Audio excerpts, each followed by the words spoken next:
मंत्र पाठ करेंगे। ओम सहना भवतु सहनौ भुनक्तु सह वीर्यं करवावहै तेजस्विनावधीतमस्तु मा विद्विषावहै। ओम शांति शांति शांति। हम वैदिक संध्या के मंत्रों के अर्थ पर विचार कर रहे थे।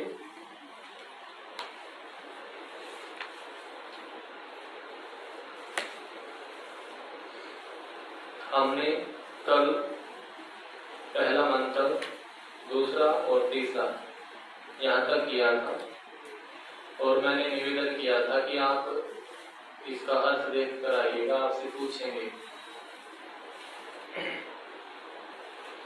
तो पुस्तक बंद कर लीजिए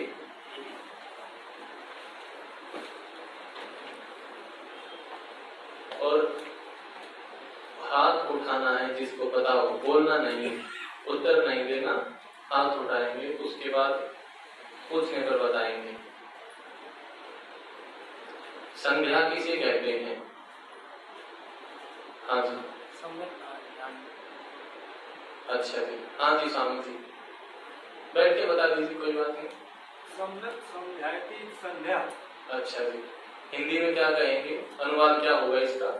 परमात्मा का शांति से चिंतन करना, संसार करना संध्या। अच्छा जी, ठीक। पहला ही मंत्र है, इसमें क्षम शब्द आया था। क्षम, इसका क्या अर्थ है जी? हाँ जी माता जी, अलका जी। कल्याणकारी जी। एक पहले ही मंत्र में नह शब्द आया था, नह। हाँ जी माता जी, हमारे लिए, ठीक। और अगले मंत्र में करतल करपृष्ठ, तो करतल क्या है और करपृष्ठ क्या है? हाँ जी, अपने हाथ का जो साइड है। अच्छा, और करपृष्ठ? अच्छा जी। और हमारी जिह्वा में, जीभ में कितनी इंद्रियां रहती हैं? हमने कहा था कि बोलना नहीं है, हाथ उठाना है। हाँ जी दीपक जी, कौन कौन सी? स्पर्श, दूसरी है जी गंध, अच्छा, तीसरी कोई बात नहीं, बैठ जाइए। हाँ जी माता जी, स्पर्श, रस, बोलना, अच्छा ये तो क्रिया हो गई माता जी। वाक, वाक इंद्रिय, रसना, वाक और स्पर्श, ठीक है जी। हमारी आंख में कितनी इंद्रियां रहती है जी? हाँ जी, आंख में कौन कौन सी? अच्छा जी, त्वचा, ठीक है, त्वक इंद्रिय। त्वचा तो उसका गोलक है, इंद्रिय क्या है? त्वक। स्वामी जी बता रहे थे ना सुबह, गोलक क्या है और इंद्रिय क्या है, ठीक है। क्या बोलते हैं इसको? त्वक इंद्रिय, त्वक, हाँ जी। भू, एक शब्द इसमें आया था, भू, भू का क्या अर्थ है जी? हाँ जी माता जी, प्राणों से भी प्यारा होना चाहिए, ईश्वर। हाँ जी, पुनातु शब्द आया था, पुनातु जी माता जी, पवित्र करे, ठीक है जी। खम, हाँ जी माता जी, आकाश, अच्छा जी। और किसी ने यहाँ आपका हो, किसी ने उठाया था जी माता जी, बताइए। बहुत बड़ा, अच्छा जी, ठीक है। खम, बहुत बड़ा, एक शब्द इसमें जो आया था ना, सटीक शब्द जो है आकाश में, हाँ जी, इधर नहीं पता। हाँ जी धर्मेंद्र जी, सर्वव्यापक, हाँ जी, बहुत बड़ा भी ठीक है, सर्वव्यापक जो शब्द लिखा था। और ब्रह्म, ब्रह्म का क्या अर्थ है? हाँ जी सौरभ जी, यहाँ पर क्या था संध्या के मंत्रों में तीसरा जो मंत्र है? हाँ जी यहाँ हाथ उठाए थे ना माता जी, आपने उठाया था माता जी, आपके पीछे परमात्मा ही था। अच्छा जी, यहाँ पर क्या है? खम ब्रह्म, ब्रह्म, हाँ जी, वो तो खम का अर्थ है, खम का अर्थ है, ब्रह्म का क्या अर्थ है? हाँ जी शाम जी, है जी, हाँ जी, अर्थ बताना है, ये नहीं बताना धातु कौन सी है, अर्थ ही धातु थोड़ी जानते हैं। बड़ा, अच्छा जी, यहाँ पर क्या शब्द था? महान, क्या है जी? महान, ठीक है। सत्यम शब्द का क्या अर्थ है यहाँ पर? सत्यम,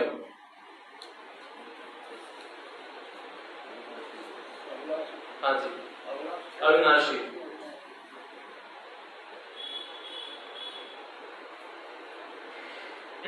और स्वाहा, हाँ जी माता जी, सुख स्वरूप, अच्छा जी, ठीक। सुख और आनंद एक ही है या अलग अलग है? अलग अलग कितने लोग मानते हैं? कुछ हाथ ऊंचा की थी, ठीक है नीचे कर दीजिए। और बाकी आप सुख और आनंद को एक ही बात मानते हैं? तो ये तो नहीं मानते ना, जो जिन्होंने हाथ ऊंचा किया वे मानते हैं अलग अलग। चलिए अब सुनिए ध्यान से, जो सुख और आनंद अलग अलग मानते हैं वे ऊंचा हाथ कीजिए, पूरा ऊंचा हाथ करिए, ठीक है नीचे कर दीजिए।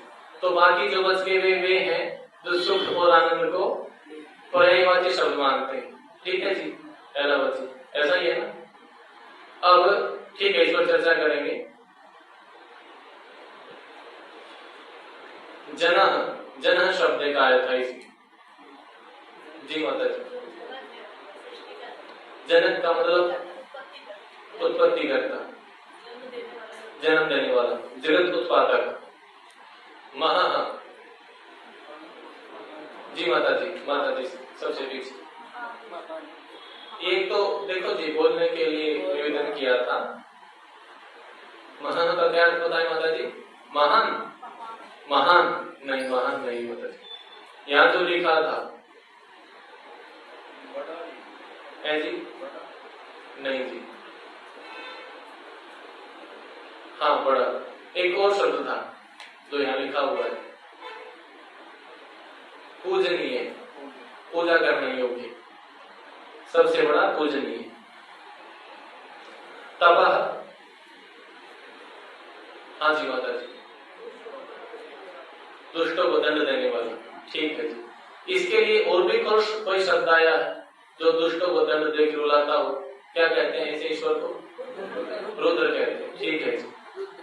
अच्छा है आप लोगों ने, अच्छा दो प्रकार के सुख बताए थे पहले मंत्र में, वैसे 3 विभाग किए थे, पर पहले मंत्र में हमने 2 प्रकार के सुखों की चर्चा की थी। वो कौन कौन से हैं?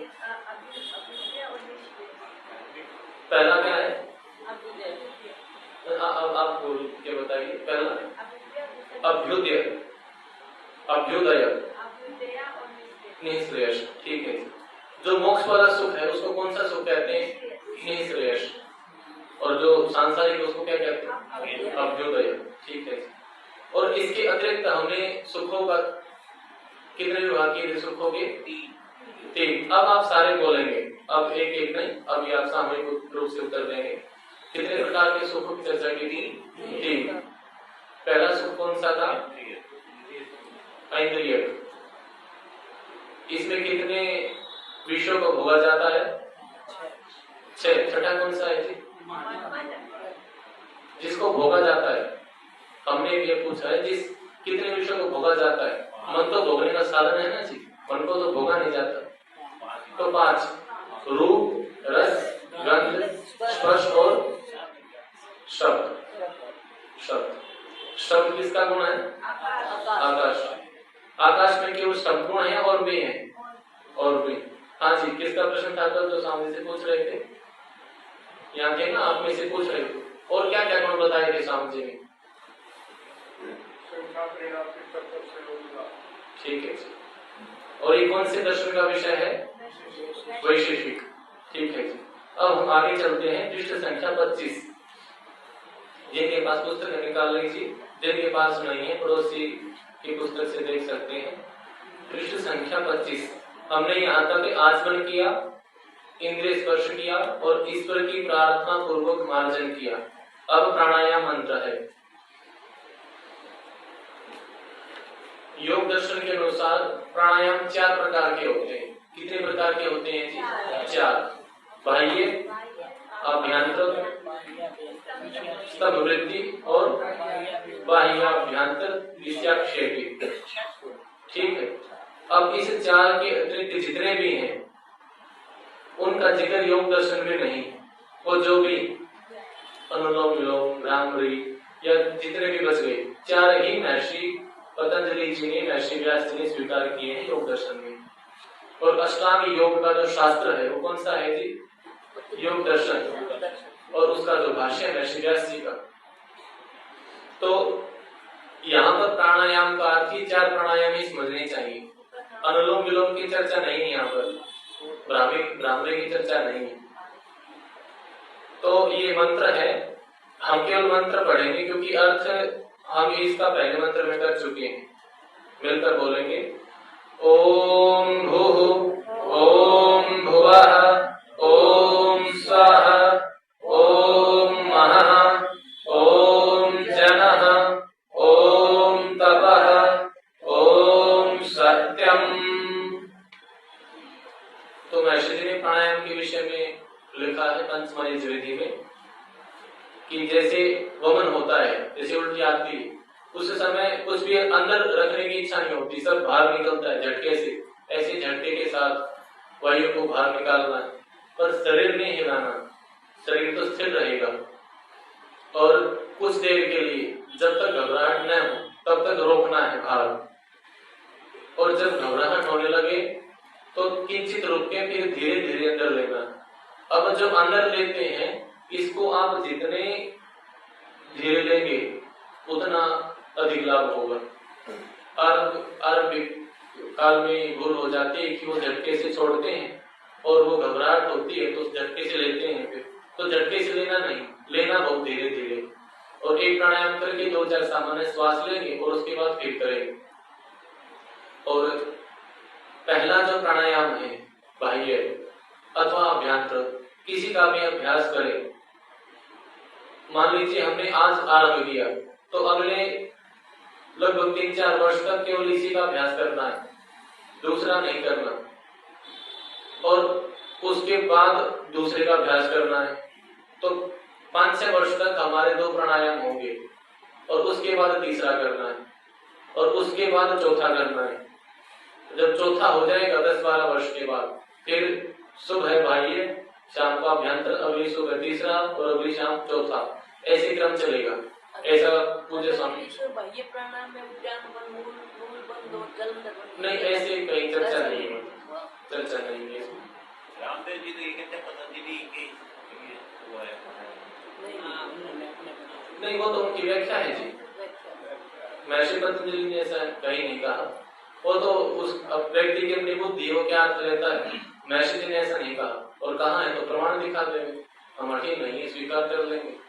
स्वामी जी 40 साल से पढ़ा रहे हैं, उनको तो कहीं ऐसा मिला नहीं है जी, नहीं है ना। हाँ जी, कहीं नहीं है ऐसा। अब आगे है अथ अमर्षण मंत्रा। अगर बोलते हैं पाप को, किसको बोलते हैं जी? पाप को।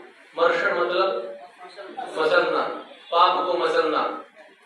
अब आगे जो 3 मंत्र हैं, इनके माध्यम से आत्मा अपने पापों को मसलता है, ऐसी प्रेरणा प्राप्त करता है। तो देखते हैं ऐसा इनमें क्या है कि इनसे हमारे पाप मसले जाते हैं, नष्ट होते हैं। और ये ध्यान देना है कि अमर्षण मंत्र बोल के ये नहीं सोचना कि जैसे गंगा जी नहाने वाले सोचते हैं कि हमारे पाप नष्ट हो गए, मसल दिए तो नष्ट हो गए, खत्म हो गए। जो हमने कर्म कर दिया उसका तो फल मिलेगा। महर्षि जी ने 40वें अध्याय में लिखा है, किया हुआ कर्म निष्फल नहीं होता। जो हमसे हो गया अथवा कर दिया, अब उसकी एंट्री हो गई, अब तो भोगना ही पड़ेगा, विकल्प नहीं है।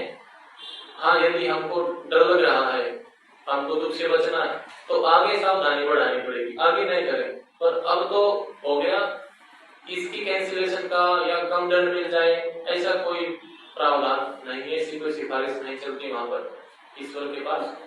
तो इसका अर्थ ये समझना चाहिए कि आगे अगले ही क्षण मैं पाप नहीं करूं, पाप को मसल दूं, क्योंकि योग दर्शन में कहा है, हेयम दुखम अनागतम, जो आने वाला दुख है, जो आया नहीं है, जो आ चुका है पहले।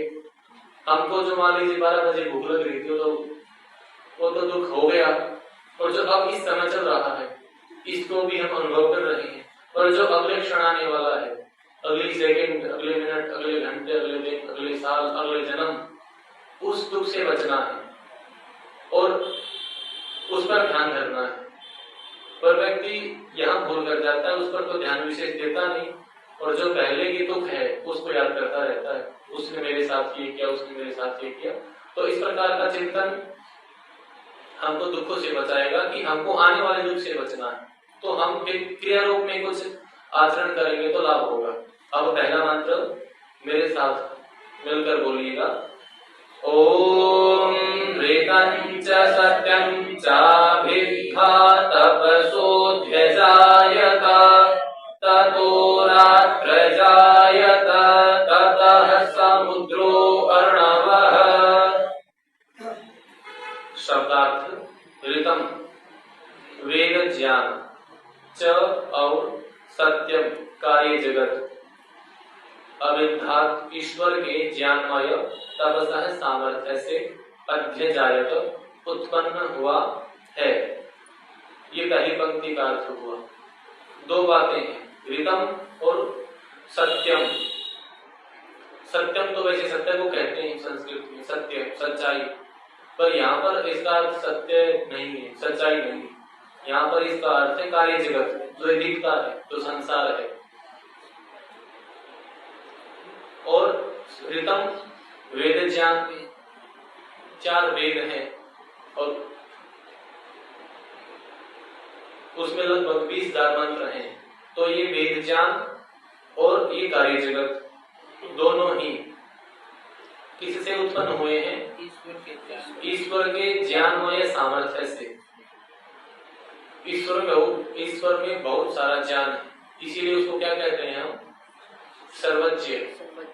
वो सब कुछ जानता है। सब कुछ का अर्थ है जो पहले हो चुका है वो, और आगे जो हो सकता है, होगा है ये नहीं जानता। हमारी जब तक योजना नहीं बनेगी तब तक उसको थोड़ी पता है हम क्या करेंगे। पर जैसे ही हम योजना बनाते हैं तो ईश्वर को जान हो जाता है कि उन्होंने ये योजना बनाई। अब हम वही करते हैं जो ईश्वर ने हमारी योजना से ज्ञान प्राप्त किया था। हाँ, ऐसा कभी ईश्वर को आश्चर्य नहीं होगा कि आत्मा ऐसा भी कर सकता है। हम जितने भी कार्य कर सकते हैं सब कुछ उसके ज्ञान में हम पहले कर चुके हैं। अनादिकाल से हम यहाँ पर जन्म ले रहे हैं, तो कोई ऐसा नया कार्य नहीं कर सकते हम। हमारे लिए नया हो सकता है कि ऐसा भी हो सकता है, ये तो हमने कभी सोचा ही नहीं था। ऐसे आश्चर्य ईश्वर को नहीं होते। नहीं तो यदि ऐसा मानेंगे तो उसकी ज्ञान वृद्धि हो गई तो फिर सर्वज्ञ नहीं रहा, उसको तो नई जानकारी मिल गई। जैसे आप कहीं किसी को कोई विशेष जानकारी दे दीजिए कंप्यूटर के विषय में कि भी जो छोटी सी चिप है इसी में इतना डाटा है कि इसमें 500 GB है, इतने घंटे की वीडियो है। अच्छा जी, इतना बड़ा आश्चर्य होगा। उस छोटी सी चिप होती है, बहुत छोटी सी, और उसमें भी जहाँ डाटा स्टोर होता है वो बहुत छोटी सी होती है, जो पिन होती है 2-3। उसको आश्चर्य हुआ क्योंकि उसका अब तक ज्ञान नहीं था। लेकिन ईश्वर के सामने ऐसी कोई बात प्रस्तुत नहीं कर सकते हम जीवात्मा कि उसको किसी विषय में आश्चर्य हो। उसको सब ज्ञान है, पहले से सब जानकारी है। तो इस ईश्वर के ज्ञान में सामर्थ्य से उत्पन्न हुआ है। अब हम तो कह रहे हैं उत्पन्न हुआ है, उत्पन्न किया है और ईश्वर के सामर्थ्य से हुआ है, पर जो विज्ञान वाले हैं, साइंस वाले हैं, वो यहाँ भूल करते हैं। वो कहते हैं कि जी कई थ्योरी है, उनकी विचार हैं, वो बहुत तेज होते हैं। वो कहते हैं कि हम ईश्वर को सिद्ध भी नहीं कर सकते और सिद्ध भी नहीं कर सकते, गोल गोल बात करते हैं बहकाने के लिए। तो ऐसी वो थ्योरी दे देते हैं कि जी हम ऐसा मानते हैं, किस आधार पर मानते हैं पता नहीं, ऐसे ही बस। तो कहते हैं कि कोई ब्लैक होल था, उसमें विस्फोट हुआ तो संसार बन गया। विस्फोट हुआ कहते हैं, पर यहाँ पर ये कहते हैं कि विस्फोट किया तो उसमें से हम खत्म हो जाएगी, क्योंकि यदि ये कहें विस्फोट किया तो फिर पूछेंगे किसने किया, फिर ईश्वर का नाम लेना पड़ेगा। वो चाहते हैं कि ईश्वर का नाम आए, वो अपने आप को बड़ा दिखाना चाहते हैं कि हम तो वैज्ञानिक हैं। तो यहाँ पर भूल करते हैं कि संसार अपने आप बन गया और कई प्रकार की थ्योरी। तो हम इस जो वास्तविक जो घटना हुई थी, सृष्टि जब बनी, जो वास्तविक थ्योरी उसको समझ ले। इसके अलावा सब कुछ असत्य है, उसको सारी को पढ़ने की आवश्यकता नहीं है। ये 2 और 2 4 हमको पता चल गए, तो 4.25 भी गलत है, 4.25 भी गलत है, 5 भी गलत है, सारे गलत है। तो ये हम स्पष्ट कर ले कि ईश्वर ने संसार को बनाया है, अपने आप नहीं बना। क्योंकि कल भी हम चर्चा कर रहे थे, जो जड़ वस्तु होती है उसमें अपने आप क्रिया नहीं होती, दूसरे के द्वारा होती। तो हाँ जी, वो बाहर से नहीं सीखता। इन्हीं व्याख्या में स्वामी जी ने लिखा है, उसका ज्ञान सदा एक रस बना रहता है, हमेशा एक जैसा रहता है, कम भी नहीं होता। कम होगा तो इसका मतलब बोलता है वो, तो हमको डर रहेगा कहीं हम हवन कर दे, अच्छा काम करें, कहीं दान दे, ईश्वर भूल जाए तो, और न उसको बढ़ता घटना उसमें नहीं होता, हमारे में होता है। उसका हमेशा से ऐसा ही, और न उसने कहीं से सीखा है। यदि ये कहते सीखा है तो फिर प्रश्न उठेगा कहां से सीखा है, प्रकृति में तो ज्ञान है नहीं। हम खुद अल्पज्ञ हैं, तो अल्पज्ञ से वो सीख के कितना सीख सकता है, और हम सिखाएंगे कैसे? साधन तो उसने दिए हमको, मन बुद्धि चित्त अहंकार आदि आदि। तो जी हाँ जी, तो इसलिए सीखना सिखाना ईश्वर में नहीं, वो सीखता कुछ नहीं, सिखाता रहता है लगातार। हम सबको लगातार ईश्वर सबका उपदेश करता रहता है। तो इसमें कह रहे हैं कि ईश्वर से सारा संसार उत्पन्न हुआ, और क्या उत्पन्न हुआ? तथा उसी ईश्वर से, ये ना जो रात्रि जायत, इसको तोड़ेंगे रात्रि अजायत। रात्रि अर्थात प्रलय रूपी रात्रि। अब दिन चल रहा है, ये वाला दिन नहीं जो 8 घंटे बाद रात हो जाएगी, सृष्टि वाला दिन, ब्रह्म दिन। हमारा जो दिन है वो 24 घंटे का होता है, और ईश्वर का दिन कितने घंटे का होता है? 4 अरब 25 करोड़ वर्ष, कितना बड़ा होता है, और इतनी रात्रि होती। तो ईश्वर का जो दिन चल रहा है, इसके बाद क्या हो जाएगी? रात हो जाएगी, प्रलय हो जाएगी। तो उस रात का, प्रलय रूपी रात्रि को उत्पन्न किया है, अर्थात उसको किया है प्रलय को। प्रलय भी स्वयं नहीं होती, वो भी ईश्वर करता है योजना पूर्वक। और ततः उसी ईश्वर से समुद्र और अर्णव, पृथ्वी पर स्थित समुद्र और आकाश में स्थित जल। आप जानते हैं एक बहुत बड़े भाग में जल है, जो रहने की भूमि वो तो बहुत थोड़े भाग में, और वर्षा हो रही थी 2 दिन से, वो बादल से गिरता है पानी, तो वो जल भी और नीचे वाला जल भी, ये सारी व्यवस्था किसने की है जी? ईश्वर ने की है, परमात्मा ने की। तो ये पहले मंत्र का अर्थ हुआ। अब दूसरा मंत्र है, मिलकर बोलिएगा। ओम समुद्राधर्णवादधि संवत्सरो अजायत अहोरात्राणि विदधत् विश्वस्य मिषतो वशी।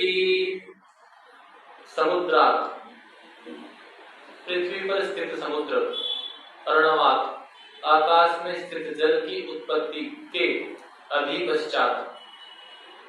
पिछले मंत्र में समुद्र और अर्णव इनकी उत्पत्ति की, और इस मंत्र में कह रहे हैं कि इनकी उत्पत्ति के पश्चात इनकी उत्पत्ति करने के बाद क्या उत्पन्न किया? संवत्सरः, क्षण, मुहूर्त, प्रहर आदि काल अजायत उत्पन्न हुआ। अब जिन्होंने वैशेषिक पढ़ रखा वो कहेंगे जी काल तो उत्पन्न हुआ ही नहीं है, काल तो अनादि है। दिशा काल आकाश वैशेषिक और न्याय में चर्चा आती है। वैसे मोटे रूप से 3 पदार्थ अनादि, ईश्वर, जीव और प्रकृति। लेकिन वास्तव में देखें, विस्तार से देखें तो कितने पदार्थ अनादि हैं? 6। ईश्वर, जीव, प्रकृति, दिशा, काल और आकाश। तो काल की तो उत्पत्ति हुई नहीं है। तो यहाँ पर उत्पत्ति का अर्थ है विभाजन। ईश्वर ने काल को उत्पन्न नहीं किया, लेकिन विभाजन किया है। ये जो हम कहते हैं कि अब रात हो गई, ये सोमवार है, मंगलवार है, ये चैत्र चल रहा है, वैशाख चल रहा है, ये सारा लिखा हुआ है। ये जैसे चैत्र वैशाख देश का आषाढ़ है, ये हमारे देशी महीने हैं। ऐसे इन महीनों को वैदिक नाम भी है, मधु, माधव, ऐसे 12 नाम हैं और इनसे अलग है। तो ईश्वर ने विभाजन किया है ताकि हमारा व्यवहार सरल हो सके। अभी हमको सूचना देनी थी कि 25 से 30 तक चलेगा, उसी के आधार पर आप आए, आपने टिकट की, वापसी की और छुट्टियां ली। अब ये व्यवस्था न हो, ऐसे ही हो, तो व्यवहार कैसे होगा? कैसे कहेंगे कि हाँ आप कब आएंगे? तो कुछ बताना पड़ेगा। तो हमारे जीवात्माओं के व्यवहार में सरलता के लिए, व्यवहार को अच्छा बनाने के लिए ये ईश्वर ने काल का विभाजन कर दिया है जी। वो तो है ही जो बताए थे, संख्या, परिमाण, पृथकत्व। हाँ जी, व्यवहारिक नाम भी बोल सकते हैं जी, व्यवहारिक नाम भी बोल सकते हैं। व्यवहारिक नाम है जैसे जनवरी, फरवरी, मार्च। हाँ वो व्यवहार के लिए, प्रयोग करने के लिए। ऐसे ये भी व्यवहारिक नाम भी होगा। क्या कहना चाहते हैं आप? हम ये कहना चाहते हैं कि नॉमिनेशन नाम देना है, अब आपको मैंने बुलाना है। हाँ जी, तो इसी के लिए तो ईश्वर ने विभाजन किया है ना। तो नाम देने के लिए विभाजन। हाँ जी, वैसे विभाजन नहीं है। नहीं वैसे विभाजन नहीं है। क्या का कैसे विभाजन होगा? वो कोई परमाणु तो है नहीं, उसको काट देंगे। अब ये खरबूजा खाते हैं तो उसके 4 भाग कर दिए, लेकिन हाँ ये भी व्यवहार के लिए, ये भी व्यवहार के लिए। काल तो अनादि है, अनंत है, वो हमने व्यवहार बनाने के लिए ऐसा हमको करना पड़ता है ना जी। परत्व महर्षि जी हमारे निकट हैं और श्री कृष्ण जी दूर हैं, और ऐसी दिशा का है, ये गाड़ी नजदीक है और वो मुख्य द्वार दूर है। परत्व अपरत्व ये भी गुण है उसमें।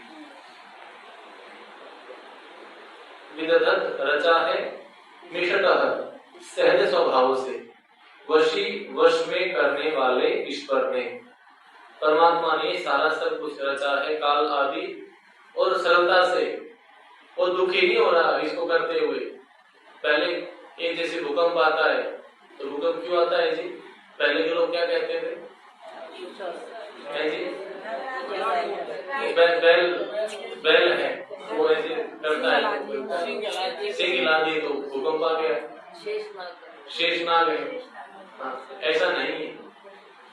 और कभी वो ज्यादा हिला दिए तो मर जाएंगे सारे, और बैठ गया तो, और ऐसी धुन मार दी तो फिर तो खत्म हो जाएंगे। तो अब तक तो खत्म हो ही नहीं। हाँ, खड़ा कहाँ पर है? तो इसलिए वहां तो सवाल पूछ ही नहीं सकते आप। सवाल तो यहाँ पूछ रहे हैं आप, अभी 1 घंटा पूछेंगे। वहां तो बाबा वाक्यम प्रमाणम, वहां नहीं पूछ सकते।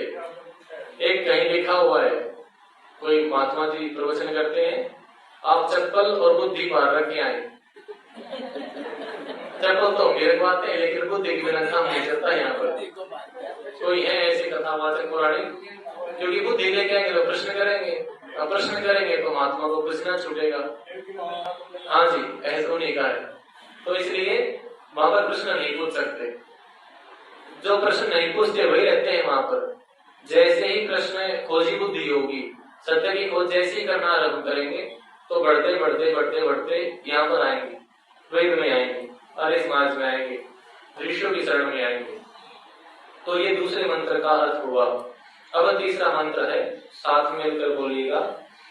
ओम सूर्याचन्द्रमसौ धाता यथा पूर्वमकल्पयत् दिवं च पृथिवीं चान्तरिक्षमथो स्वः।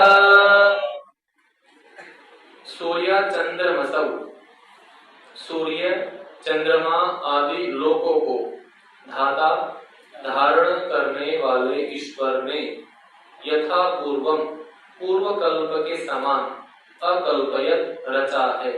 ये पहली पंक्ति का अर्थ हुआ।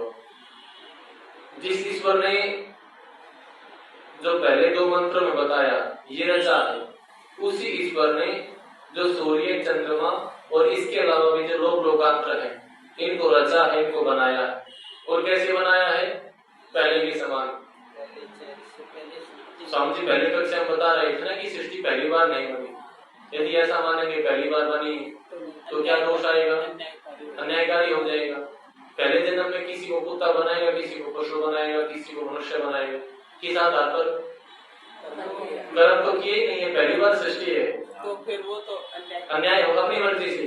अब स्वामी जी ने कहा भाई जो इसने पहली बार ही गड़बड़ कर दी तो आगे क्या विश्वास होगा? तो कौन ईश्वर की पूजा करेगा? और भी अविश्वास हो जाएगा, ईश्वर के खिलाफ अविश्वास प्रस्ताव आ जाएगा। कौन विश्वास करेगा उसके ऊपर? व्यवस्था चल नहीं पाएगी। इसलिए पहले भी बनाया था, बिल्कुल ऐसी बनाई तो बहुत अच्छी है, लेकिन हम इसको बिगाड़ देते हैं। यज्ञ करने के लिए कहा था, यज्ञ नहीं करते, उल्टा यज्ञ करते हैं। वो कहते हैं क्यों घी जला रहे हैं, इतना मनुष्य खाए तो पता नहीं क्या हो जाए। उसका उत्तर दिया स्वामी जी, भाई यदि आप पदार्थ विजय को जानते होते तो ऐसी बात नहीं करते। ये तो बच्चों की बातें हैं। पदार्थ विजय को तो आपको पता नहीं, खाने से भी लाभ होता है। लेकिन और हमने ये थोड़ी कहा है कि किसी का छीन के आप करो, हमने तो ये कहा कि खाओ भी हवन भी करो। पर एक उतर की होते हैं, अपने मतलब की बात निकाल लेते हैं और ऐसी बात के द्वारा खंडन करते हैं जो हमारी है ही नहीं। कहीं पर ऐसा नहीं लिखा कि खाओ मत, हवन करो, बल्कि ये लिखा है कि खाओ अस्मा भवतु नस्तन, हमारा शरीर वज्र के समान हो। तो पानी पीने से तो होगा नहीं, घी खाने से होगा। और यजुर्वेद के पहले ही मंत्र में लिखा है कि गाय पालो इसे तोड़। तो हम तो कह रहे हैं गाय पालो, घी खाओ और खिलाओ और हवन करो, तो ये करना चाहिए। पर नहीं करते हैं तो सृष्टि में बिगाड़ हो गया। खैर, तो परमात्मा ने इनको बनाया, कैसे बनाया? पहले के जैसे। पहले भी बनाया था, अब भी बनाया, आगे भी बनाता रहेगा। कब तक बनाता रहेगा? जब तक हम हैं। और हम कब तक हैं? जब तक बनाएगा तो हम भी रहेंगे और बनाता रहेगा। जैसे कहीं ऑर्डर में बनता है ना भोजन, वो कहते हैं कि जी 1 प्लेट ये, तो कब तक बनाएगा? जब तक ऑर्डर आता रहेगा। हम ऑर्डर करते रहेंगे, हम काम करते रहेंगे। हम कर्म करना कभी रुकता है हमारा? जीवात्मा क्षण मात्र के लिए भी ज्ञान कर्म उपासना से रहित नहीं होता, लगातार करते रहते हैं। हम करते रहेंगे, फल देता रहेगा। तो कुछ लोग चिंता करते हैं कि सारे मोक्ष में चले जाएंगे तो फिर किसके लिए बनाएगा? पहली बात तो ये असंभव है। सारे मोक्ष में छोड़िए, शिविर में नहीं आते सारे। कितने लोगों के पास सोचना नहीं होगी, शिविर में नहीं आते सारे लोग। और इतने ही व्यक्ति थोड़े, बहुत सारे लोग हैं। और जो ये चिंता कर रहे हैं कि मोक्ष में चले जाएंगे, मोक्ष की जो ठीक विद्या है उसको जानते कितने लोग हैं? 1% लोग भी नहीं जाते, और वे भी सारे नहीं जाएंगे इस जन्म में, अगले जन्मों में जाएंगे। और 1% यदि संभावना कर भी रहे, वैसे असंभव है। यदि हो भी जाए ऐसा तो बंद कर देगा ईश्वर, फिर किसके लिए बनाएगा? और ऐसी कल्पना असंभव, ऐसा होगा नहीं। तो ये संसार चलता रहेगा। निर्णय हमारा है कि आपको यही रहना है, मोक्ष में जाना है। यहाँ तो बहुत बार रह लिए, सारी चीज देख ली, खा लिया, पी लिया, घूम लिए, फिर लिए, गाने भी सुन लिए, गीत भी सुन लिए, हर प्रकार की सब्जी भी खा ली, सब कुछ खा के देख लिए। मोक्ष को भी चख के देख लेते हैं।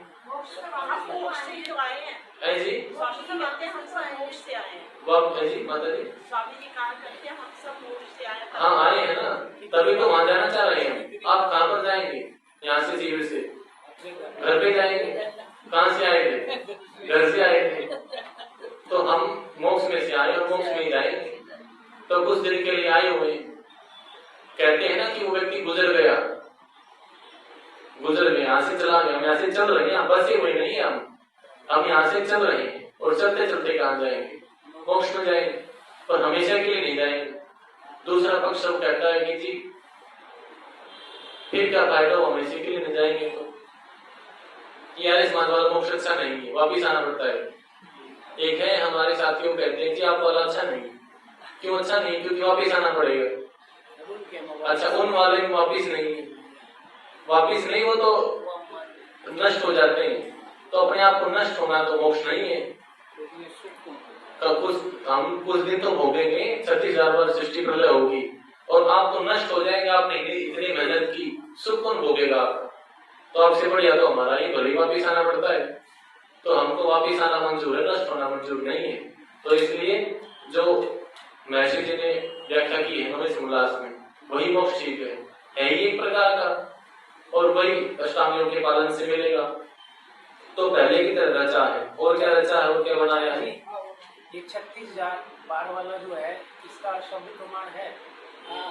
शब्द प्रमाण किसे मानते हैं आप? शब्द प्रमाण की व्याख्या क्या है? आप तो उपदेश है शब्द, जो आप का उपदेश है वो होता है शब्द प्रमाण। अब यहाँ भूल ये हो जाती है कि हम सीधे वेद की बात करते हैं, ऐसा नहीं है। वेद स्वतः प्रमाण है और अन्य प्रतः प्रमाण है। महर्षि जी ने जो लिखा है वो अपने आप में प्रमाण है। क्यों प्रमाण है? क्योंकि आपने स्वीकार किया कि आपका उपदेश शब्द प्रमाण है। और महर्षि जी आप थे या नहीं थे? आप में 3 विशेषता होनी चाहिए। जिसको किसी विषय का ठीक ज्ञान हो, वो सत्यवादी हो, और क्या हो जी? परोपकारी हो। तो महर्षि जी में तीनों विशेषताएं थी। आप थे, उन्होंने ठीक ही लिखा है। तो ये बात नहीं पूछनी चाहिए कि सत्यार प्रकाश में तो लिखा और भी कहीं लिखा है क्या? नहीं, वो कहते हैं वेद की बताइए, वो भी स्वामी जी की पुस्तक है ना। तो ऐसा नहीं है, स्वामी जी का जो वो भी प्रमाण के रूप में प्रस्तुत किया जाता है, वो भी प्रमाण के रूप में स्वीकार है। और कहीं मिल जाएगा तो और अच्छा है। लेकिन ऐसा नहीं है कि स्वामी जी ने गलत लिखा है या अपनी मर्जी से लिख दिया, ऐसा नहीं, वो ठीक लिखा है, यही प्रमाण है। लिखा है, हाँ जी, तो बता रहे हैं वहां भी लिखा हुआ है। तो द्युलोक को बनाया और पृथ्वी लोक को, अंतरिक्ष लोक को, स्व आकाश में स्थित सब लोकांतरों को बनाया।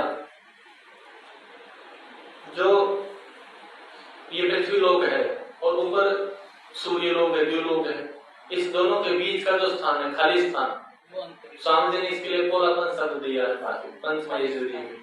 वो जो खाली स्थान सा है उसको कहते हैं अंतरिक्ष। और आकाश में स्थित और जो लोकांतर है, इन सब को भी किसने बनाया है? ईश्वर ने, परमात्मा ने।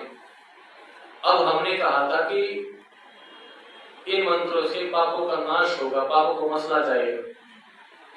जो हो गए उनको नहीं, जो आगे होने वाले हैं, जो आगे हो सकते हैं। अब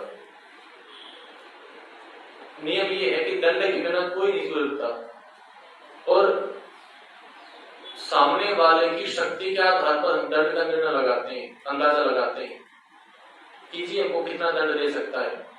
कोई बच्चा कितना दे सकता है, बड़ा कितना दे सकता है, एक कांस्टेबल कितना दे सकता है, इंस्पेक्टर कितना दे सकता है, जज कितना दे सकता है। तो हमने ये 3 मंत्र पढ़े, तो इन 3 मंत्रों में हमने ईश्वर की सामर्थ्य को देखा। और सामर्थ्य बताइए कम है या ज्यादा है? ज्यादा है, बहुत ज्यादा है। अब ये बताइए कितना ज्यादा सामर्थ्य है, वो यदि हम गलती करेंगे तो हमको कितना भयंकर दंड देगा, बहुत भयंकर दंड देगा। तो ऐसा नहीं सोचना कि वो दंड देने में कमजोर है या उसको किसी के ऊपर ऐसे दया आ जाएगी, कोई बात, ऐसा नहीं होता। ये जो महान ईश्वर हमने पढ़ा है कि मंत्रों में, ये इसके दोनों रूप हैं, सोम भी और रुद्र भी। सोम तब बनेगा जब अच्छे बच्चे होंगे, और शरारत करेंगे तो रुद्र बन जाएगा। एक अध्यापक है, वो पढ़ाता भी और डंडे भी मारता है, पर जब पढ़ाता तब तो अच्छा लगता है, डंडे मारता है तो अच्छा नहीं लगता। वो अपनी मर्जी से मारता है, गलती करके तब मारता है। तो यदि दंडों से बचना है तो गलती करना है, छोड़ने में नहीं मारेंगे। जो बुद्धिमान होते हैं नहीं पिटते, गलती पिटते हैं। तो हमको यदि परमात्मा की मार से बचना है तो पापों से बचना हुआ, पाप नहीं करना।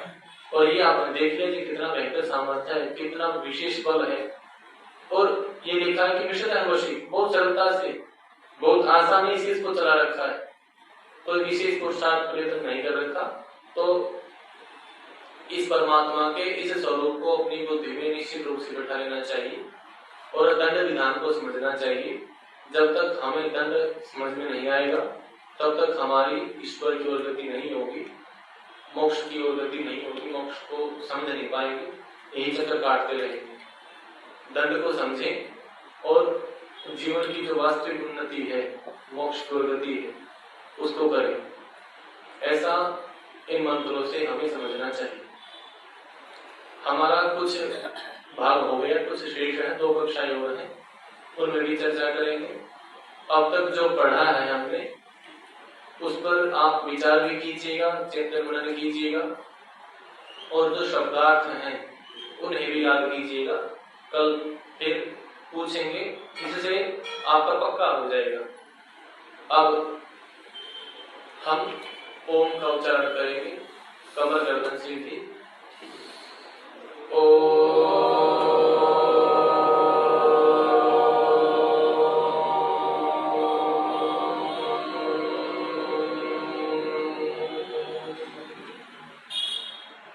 बोलेंगे सर्वेभ्यो नमः। सबको सादर नमस्ते जी, आपस में सब नमस्ते कर दीजिए। यदि आप घर बैठे ऑनलाइन माध्यम से संस्कृत बोलना सीखना चाहते हैं तो आप हमें दिए गए नंबर पर व्हाट्सएप करें अथवा कॉल करें। हम आपको संस्कृत की ऑनलाइन कक्षाओं में जोड़ लेंगे, वहां पर आप संस्कृत बोलना सीख सकते हैं। यदि आप संस्कृत सीखने की कोई पुस्तक खोज रहे हैं, ऐसी पुस्तक जिसको पढ़कर आप संस्कृत बोलना सीख पाएँ, बंधुओं, ऐसी पुस्तक के लिए भी आप हमें दिए गए नंबर पर व्हाट्सएप करें अथवा कॉल करें। हम आपको एक अच्छी पुस्तक उपलब्ध कराएंगे।